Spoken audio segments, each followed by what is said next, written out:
Hey there, welcome back to Shipping Revisit. I'm Max, and today we will spotlight Cost and Freight, or CFR Incoterms 2020. But before we proceed, if you're new here, hit the subscribe button and ring the notification bell, so you will get all our exciting content. So, let's get started.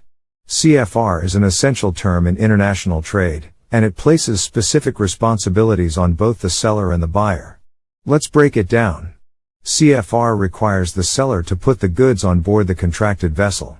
Notably, the risk of loss or damage to the goods transfers to the buyer once the items are on board. Shipped on board is important for both the seller and the buyer of the goods, as it shows that the seller has delivered the goods and is in transit to the buyer.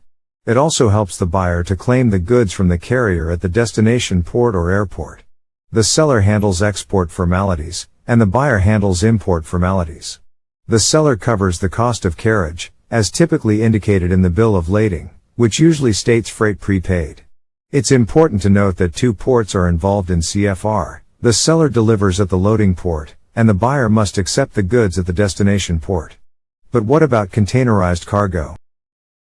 Containers should only be used when the seller has direct access to the vessel, such as when items are loaded directly onto the ship rather than being dropped off in a container yard before loading. As a result, the CFR Incoterm is unsuitable for containerized cargo. If the shipment is containerized, CPT is preferred.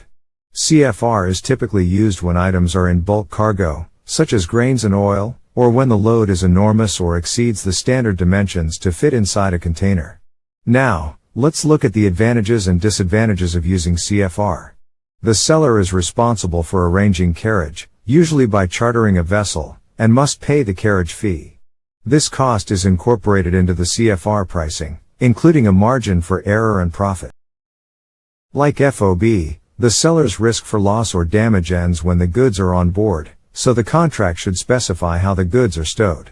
However, the seller may face the disadvantage of having to pay the freight before obtaining the bill of lading and, consequently, before receiving payment from the buyer.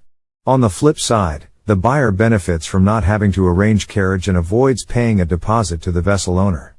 However, the buyer does carry the risk of loss or damage to the goods from delivery, so insurance is typically recommended. Similar to FOB, CFR pairs well with letters of credit, as banks tend to follow traditional practices.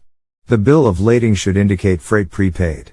While Incoterms 2020 don't mandate cargo insurance under CFR, it's a wise choice for international maritime shipments.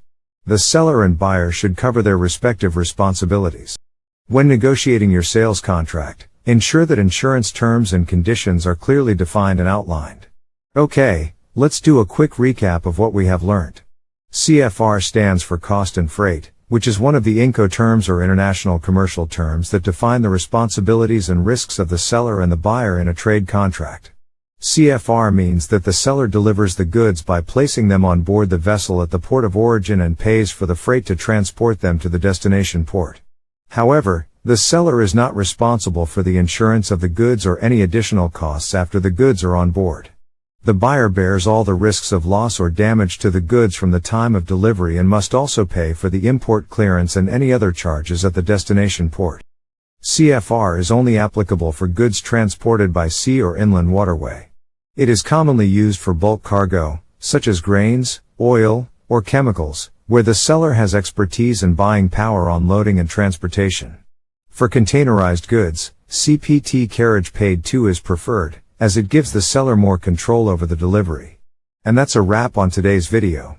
If you enjoyed it and found it helpful, remember to give us a thumbs up and share it with your friends and colleagues in the international trade world.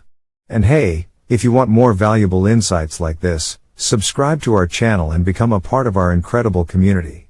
We're here to empower you with knowledge, so hit that subscribe button and join us on this fantastic journey. Thanks for tuning in today.